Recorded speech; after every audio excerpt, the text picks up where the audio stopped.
Thank you for downloading this Brum Radio podcast. For more podcasts, visit brumradio.com.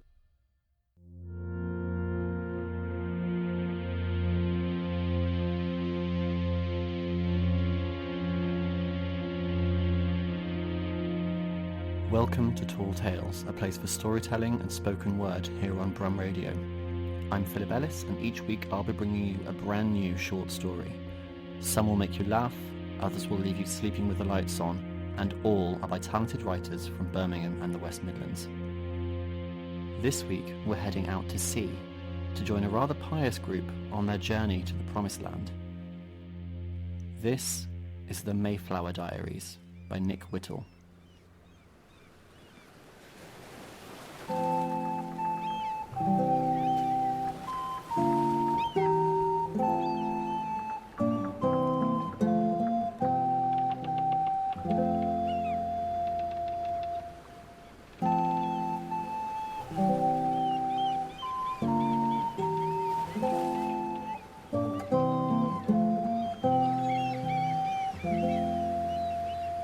From the Journal of William Bradford, Mayflower, 5th August, 1620.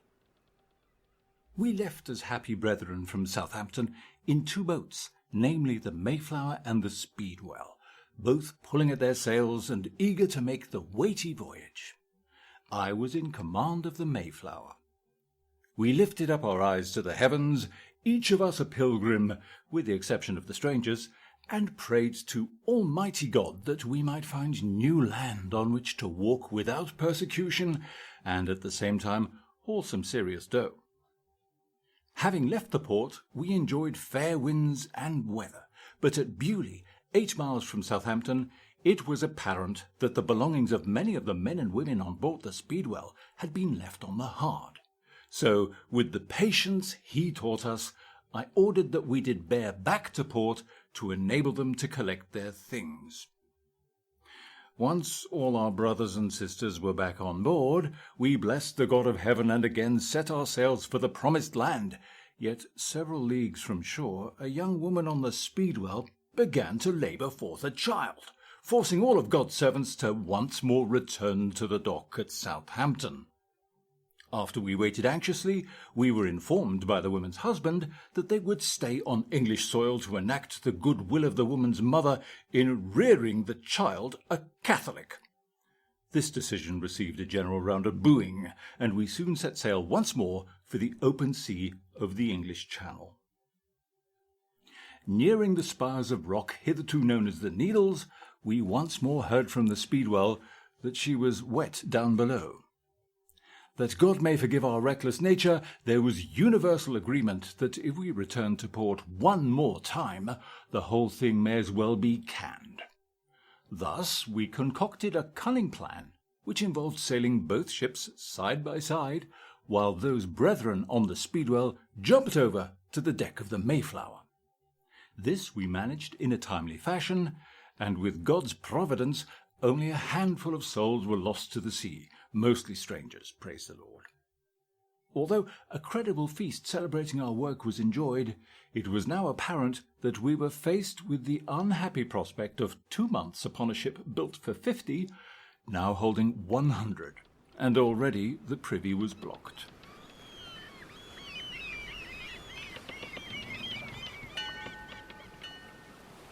Mayflower, September 1620. At the beginning of the month, with the blessed help of the great King over all the earth, we were a whole 103 nautical miles from England and only 3,059 miles off the coast of the Promised Land. Such progress warranted a credible feast in his honour, and that it should please him on high, it was agreed that all present should have extra helpings of pork. The next day I was informed by my second-in-command, Christopher Jones, that our supply of red meat was fast disappearing from the hold, Lord save us, and by the middle of the month we would be utterly bereft of hog. Faced with 2 long months of eating chickens and dried beef, the decision was made to find alternatives. At last, begat by the everlasting light, William Barnaby, a fit and muscular young deckhand from Lymington, was selected to come upon the top deck in the dead of night for special duties. He did approach me in blissful ignorance, and his hand I shook. Then I bid him hold his breath for as long as possible, until with God's help he passed out. His gracious plan was then to command his servants, gut and fillet the boy, but just then did we receive news, praise be to God, that one more pig had been found below decks, sending a ripple of mixed emotion about the crew. When the passengers heard about the lack of supplies, it was considered that the famine was somehow due to a curse, and that the pilgrims must in some way have angered God, and that he did take our supplies for his own benefit. The brethren felt uneasy, especially those with previous cause for concern. There began rumours of hauntings on board, of a ghostly apparition with the head of a priest and the body of a priest, though not the same priest, and of a sea monster shaped like a house brick from whence singing could be heard, and shipping forecasts. Panic began to sweep the ship, especially when someone said they heard cloven hoofs trotting around the deck at night. This was quickly denounced as implausible by Christopher Jones, who remarked that with God's providence only the chickens looked after the above decks at night. To top it all off, one John Howland went overboard, but miraculously survived, though he was somewhat ill with it, and gurgled ever after. Unseen hands had thrown him overboard only after a card game, when the unseen hands lost a fistful of acres. Mr. Howland did hold on for dear life, and in doing so successfully distracted all those brethren who previously were so bereft of their rational emotion. I will fondly recall in later life how Mr. Howland was grateful to me for not giving up hope and throwing his luggage overboard.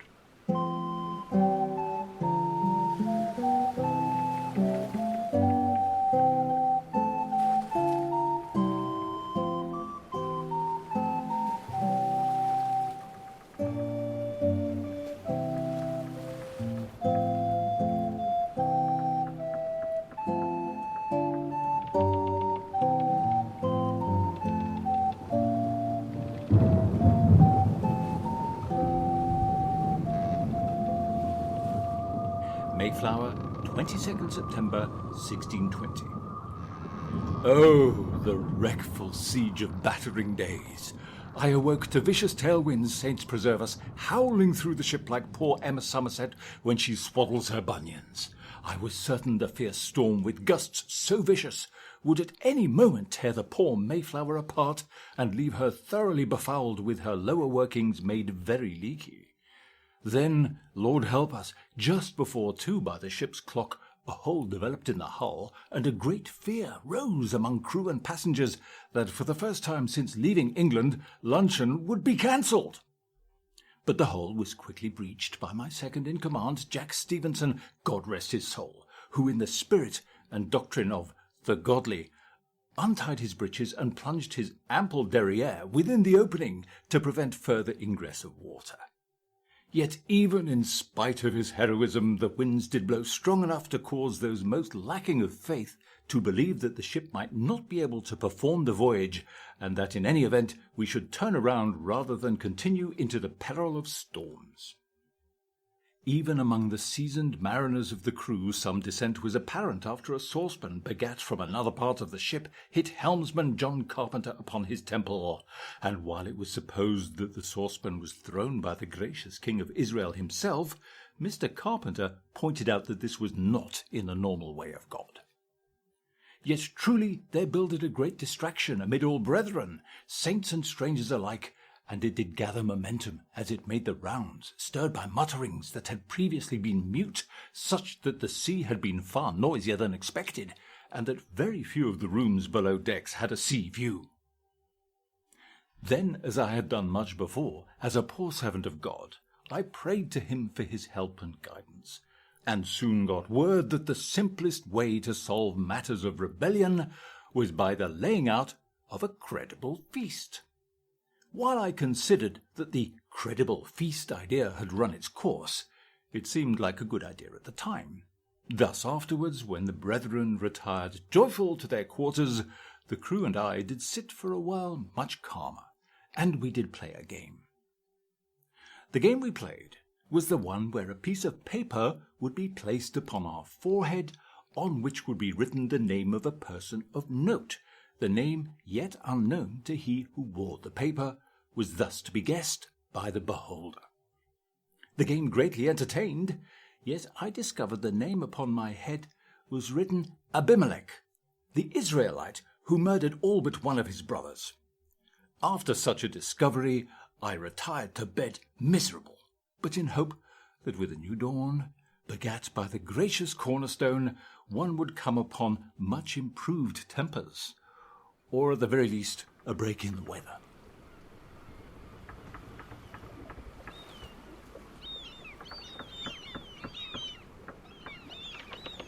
New England, November 1620. We espied land on the 9th of November, and the appearance of it comforted us. God willing, Mayflower was but one day before her glorious destination, and as normal, her public areas were closed for cleaning and preparation for the next lot of passengers on the home run. Being this close to our proper element caused much celebration and a spontaneous recital of Psalm 100 by First Mate Robert Coppin, who up until then had been poorly of mind and was beholden to the suspicion that his wife was having an affair with the ship's compass. Ashort of a goodly distance from any native settlements, we were merry and joyful in these first sightings, despite our hunger and thirst, and knew not of what was about to befall God's servants.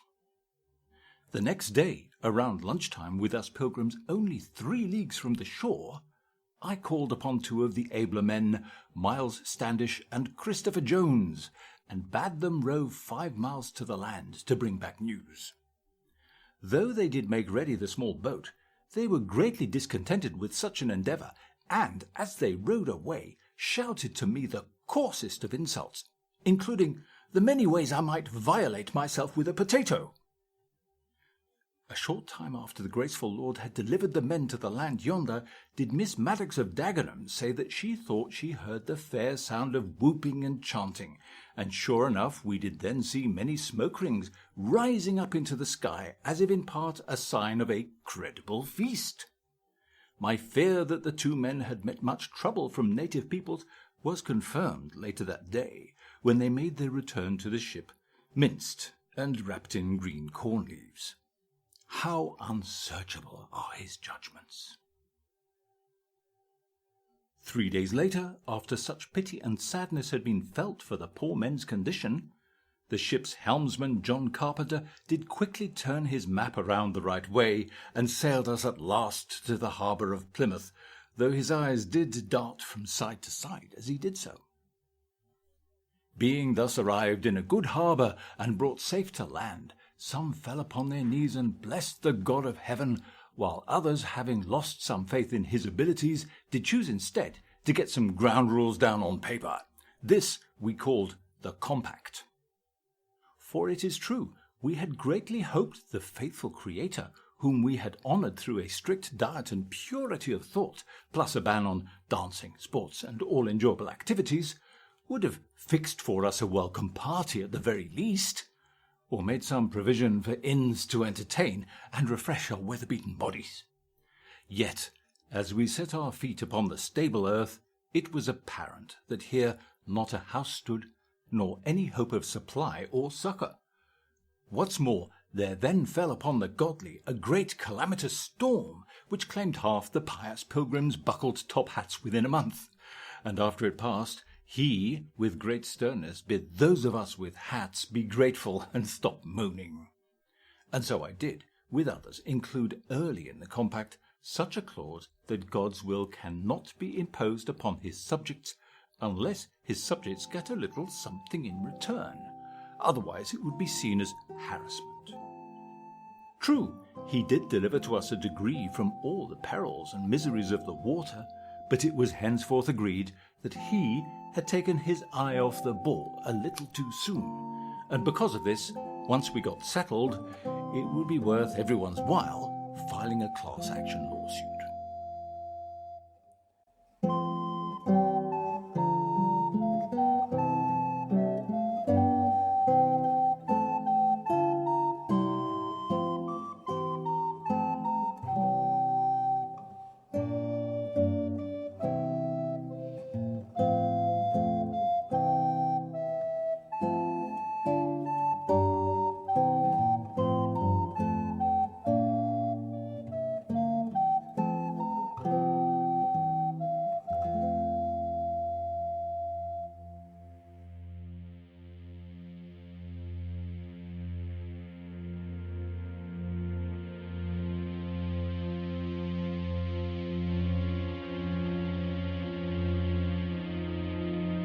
That was The Mayflower Diaries by Nick Whittle. To find out more about the author, follow him on Twitter @Scriptogram. The Mayflower Diaries was read by Robin Valk. Follow him @Robin T. Valk. Our theme music is by Swamp Thing. Hear more at swampthing.com. If you've missed any of our stories so far, or would like to listen again, head over to our on-demand page, mixcloud.com/Brum Radio. The show is produced and edited by Aidan Maier and hosted by yours truly, Philip Ellis. This has been Tall Tales. You're listening to Brum Radio. Thank you for listening to this Brum Radio podcast. Don't forget to subscribe and rate us on your podcast app.